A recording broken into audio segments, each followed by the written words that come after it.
Hey everybody, welcome back to Creole Kisses Diary. Lately, there's been a lot of talk about the recent interview that Fantasia did with the Breakfast Club.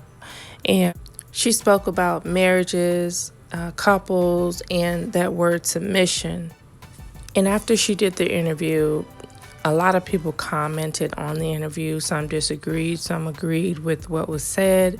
So then her and her husband came back and they explained what they meant by submission, and they broke it down really well, in my opinion. I'm going to go ahead and play the interview, and then I'm going to share my thoughts right after. We need more men to stand up and lead the way. Most women are trying to be the leader. That's why you can't find a man. You can't be the king in the house. Fall back and be the queen and let your man lead the way. So I salute you for that, but it's a generational curse. And how society have placed our men. And women have to stand up and be the mother and the father and the provider. And so then now you are so bad, you can't be told nothing, that when the right man come, you lose him because you trying to be the man. I was finna say, Right. man. Can we be equal? Oh, of course. Because at the end of the day, I'm the neck, my man's the head. So he can't make any moves without his wife. You know what I mean? It all works together. But you can't be the head of the house. You got to let the man be the head of the house. You can still be a queen. Queen plays a part. The king needs his queen. There's certain things that he can't see that we see. Some people would say the queen is the most valuable piece on the board. Come on, anybody play chess? It is, yeah. You okay. 'Cause My the king husband's can't teaching move me like how the to play queen chess. moves. Yeah, I mean, we work together, but the queen has to sit back and allow her king to be the king. Now, what about in a situation where a woman makes more money in a relationship? That's hard. Because that's when jealousy starts coming in. That's when, you know what I mean? And that goes back to communicating and prayer. Because if a woman, you know, if you're solid, you know who you are, you know what you bring to the table. A lot of times money breaks up relationships. Money is the root of all evil. It is. So everybody's thinking about the wrong things. Instead of falling back and sitting and saying, let's play chess together. I got you. You got me. Let's go. I took care of my whole family. It was me, right? So now I'm meeting a man that's coming in and he's like intelligent, very smart, self-educated. My husband's a felon, but he turned it all around and he owned his own business, right? And so I wasn't used to that. I was a pop-off, quick with the mouth, smart. But it took a man like him to sit me down, look me in my eyes and talk to me like I was supposed to be talked to and say, I'm here now. You don't have to do all of that. Pass it over to me and let me take care of it. But it wasn't easy because I had been doing it for so many years. So I understand where Fantasia is coming from. You know, she, at one time, had to be the head herself. She was taking care of her family, and a lot of women of today, they have to do that. They are the mother and the father. So they are used to taking that lead. A lot of women are forced to be strong and to be independent and to take control of their household. But when you have that man that comes in and says, oh, I'm here now, I'm going to take care of the responsibility. I'm going to take all the weight off of your shoulders. All of that stuff you had to deal with, don't worry, don't stress about it. I'm here. I'm going to take control of it. That's when you fall back and have respect for your husband and you be his helper. The Bible says that the woman is the weaker vessel. So even though the ones that are playing the role of a mom and a dad, it gets stressful. Even though you have to be strong, it gets very stressful. So when you have someone that comes in and actually takes the lead, it feels good. It'll make you want to respect that person.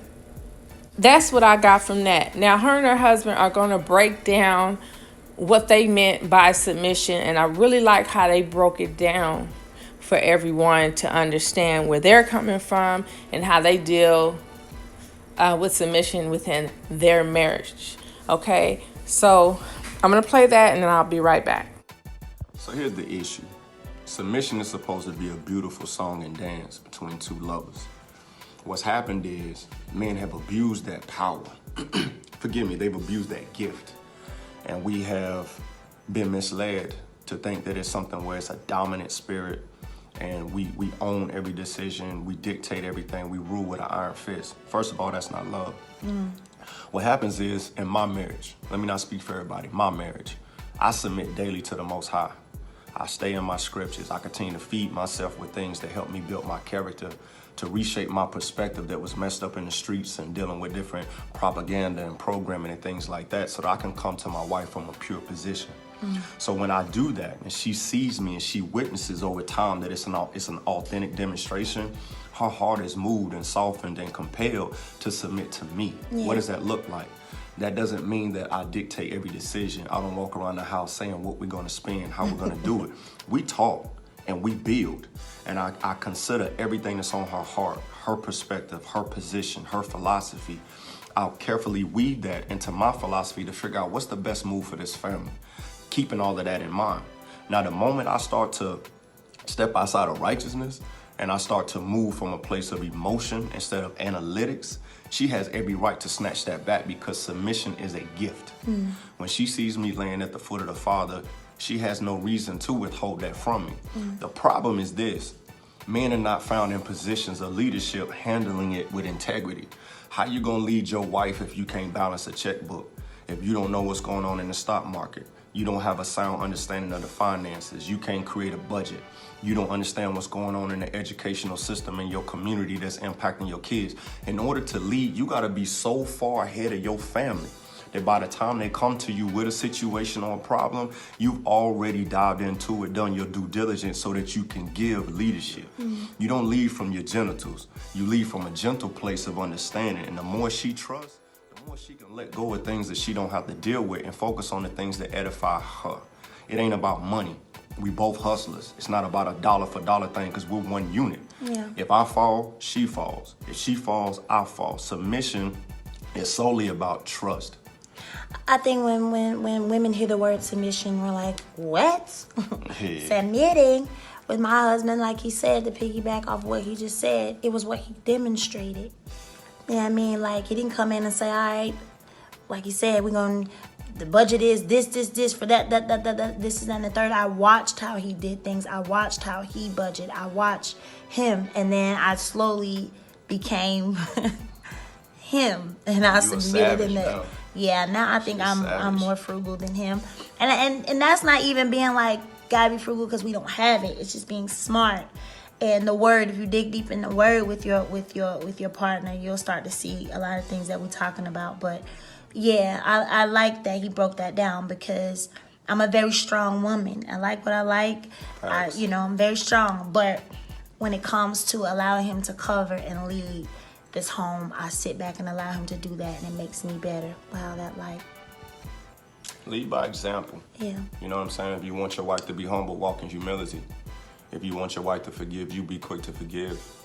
If you want your wife to consider, following you down a specific path, prove to her that you got the blueprint and that she's not following you to some unknown destination. My wife don't have to follow anything that she don't see me demonstrating. So master the thing before you go out and try to teach it. It's like sometimes you see cats, as soon as they get a book and they read something, they start running, trying to teach people on it, but you haven't applied it and gone through the proving grounds of being able to master that information yourself. So leadership is a forward-thinking thing.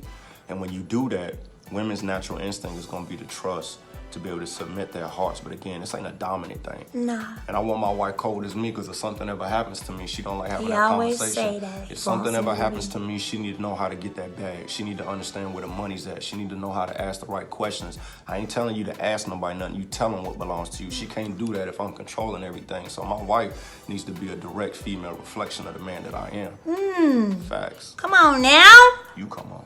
I always said the wise woman once told me, the older women used to tell me, stop, boy. What up? The woman is the neck and the man is the head. And without the neck, the head can't move. Two heads is just a head, but see how that works. So yeah. And I'm gonna end it with this. We ain't perfect, and we ain't trying to be perfect. We still growing. And we just wanna share that with all those out there that's still growing and want. And get clarity. Don't be trying to twist my wife's words up at the end of the day, because I'm proud of her for standing. They try to do that? Man, whatever to them. At the end of the day, we want to make sure there's clarity to what she said and the understanding, and be able to hear the force behind what she is saying, so it don't get tangled and twisted. It ain't for everybody. Do your thing. But for women out there who truly desire that And men who want to step up to the call, we just want to take time out, make sure we bring clarity to our demonstration and hope that it's fruit for you in your lives. And watch how God bless. Straight like that. Okay, you guys, so they came back and clarified the meaning of submission.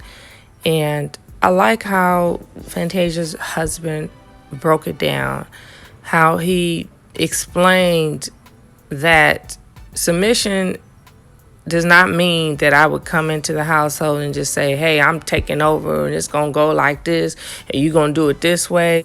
Now, bow down, woman, I'm the man. And then you're supposed to just bow down and just do what he say. No, that's not submission, honey. No, ma'am. We don't need that. I'm telling you, if a man comes in and he has his stuff together, if he comes in and lets a woman be a woman and not be demanding, and, you know, he takes control, you follow basically what the Bible says to do. You know, love your wife as you would love yourself and not irritate your kids. By doing these things, trust me, your wife is going to want to follow. You won't have to beg for respect from your wife. Your wife will automatically want to respect you.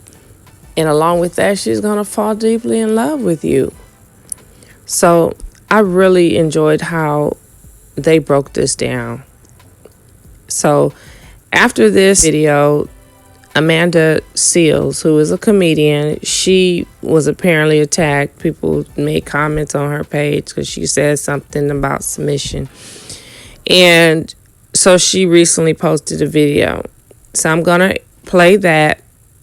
And then after, you all can leave your comments. Go ahead and leave your thoughts on submission, how you feel about it, how you feel about marriage and couples submitting. Okay? And I will talk to y'all later. Bye. So, y'all keep trying to change what the meaning of the word submission means. Submission means to yield to a superior authority. There's no other meaning for what that means. Now, when you guys are in my comments talking about what Fantasia and her husband described their relationship to be, what they described it to be was a partnership. But because of patriarchy and honestly because of Christian beliefs, it's like they still had to frame it as if she was submitting, which she is not. But there's still this idea like, oh, but it still has to, the man still has to feel like the leader and the woman still has to feel like she's not leading in order for it to work. That's hogwash. There are other words that are actually more appropriate. Words like deference, words like compromise, acceptance. All of these things still allow someone to possess agency, but also to be saying, hey, I am consciously understanding why in this situation you are the one who should be leading. And that shouldn't be necessarily for every situation in every relationship. I'm sorry. Now, if you have decided like, okay, I want to be in a relationship where I don't got to make no decisions, so be it. However, the idea though, the concept though, that the man should be the executive decision maker in a home simply because he's the man is just without merit. The idea though, the concept though, that women cannot lead because we are somehow not as predestined to do so because men have more physiological power is also idiotic. The reality is that leadership is based on a certain type of intellect, and it doesn't matter how strong, but they cannot retain leadership without intellect, and intellect ain't got nothing to do with physiological between men and women and everything to do with the individual. But even myself, it wasn't that I had to submit to the person. What I had to do was I had to submit to the reality that my ego was making me feel like I needed to be the authoritarian. And the truth was that I could relay my point of view. I could hold my ground as a leader without having to do so as an authoritarian. That's not about being with a man and submitting to a man. No, that's me having the self-awareness to understand that there are new ways to be real that don't mean that I gotta be fake or that I gotta submit to anybody.